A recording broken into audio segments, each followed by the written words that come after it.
Good day, everybody. Rob here, WesternPacificWeather.com. It is the 5th of November, 2010. We have a cyclone out in the Bay of Bengal, but first and foremost, we're going to talk about some of the weather out here in the Western Pacific, working our way down from the north to the south here over much of Korea and Japan here. High pressure is dominating, a big ridge of high pressure moving in from Siberia. Much cooler temperatures up throughout this area here. As you can see, a stationary front located right in here. Now, the stationary front has a lot of tight thermal advection throughout this region right in here, which is really meaning in plain lingo that areas up in here are going to be much cooler than areas down in this region right in here. So temperatures throughout much of Japan here today, though in the 60s and 50s here, but even cooler temperatures up here as the temperatures aren't really being modified due to the Sea of Japan over Korea. So some of the areas up in here are seeing temperatures below freezing, especially farther up north, but mainly 40s throughout much of Korea right in here.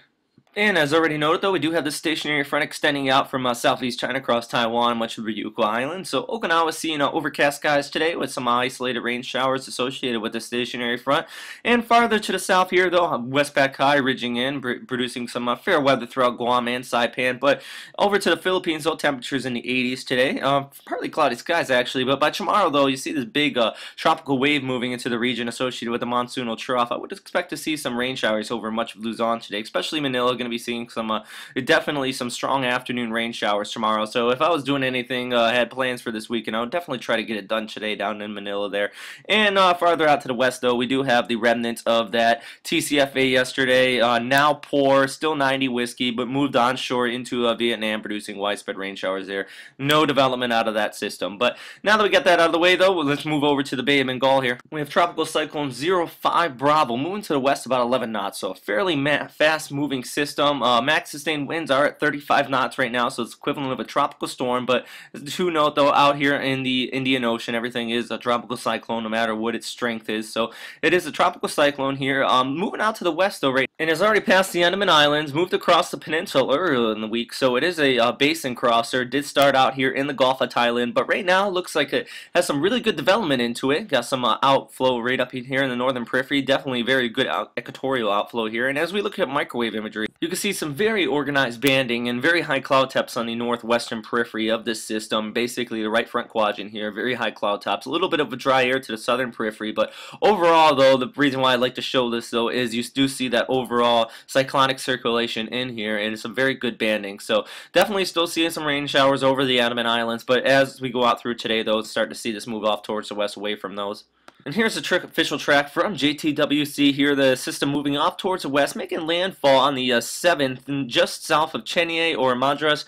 I actually think it's going to be a little bit farther to the south here. I can't find an official track from the India Meteorological Department, though, so if anybody has a link towards that, please let me know. I can find what the storm has been, but I don't think they warn on the system where it's actually going. There is a bulletin out on it, and you can find it on the front page of the web page here, but also, though, this system is going to continue out to the west, though. Do note that the cone of air still extends clear down to Sri Lanka, though, and I do think the system is going to be a little bit farther to the south of Chennai, though, and then we do still have this wide cone.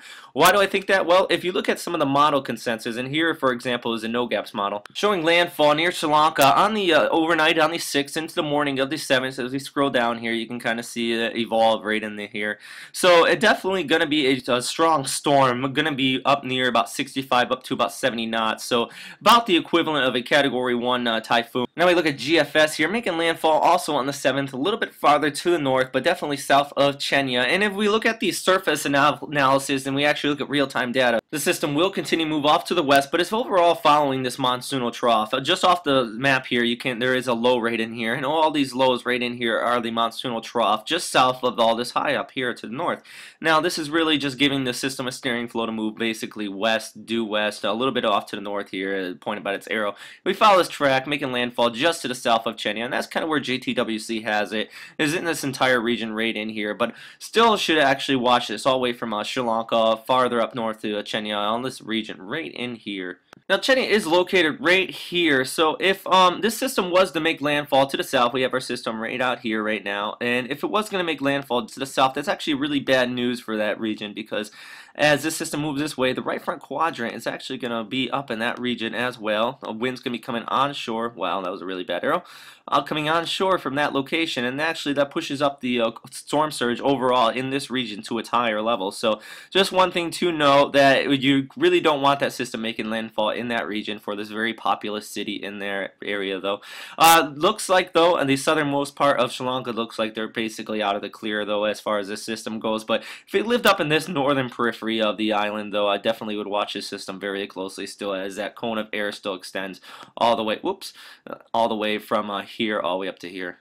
But back out the East Asia here, high pressure still dominates much of China and Korea here. I already noted those cooler temperatures up in this region south of the stationary front, which is actually producing these rain showers and overcast skies throughout this region. That's what this overall blackened area here means on this surface analysis. And these green right in here, it just means rain showers. Yellow means fog, by the way, as well. But that's all for today, though, everybody. Thank you for listening to westernpacificweather.com. You can also find me at storm2k.org. Plenty of meteorological discussion there as well.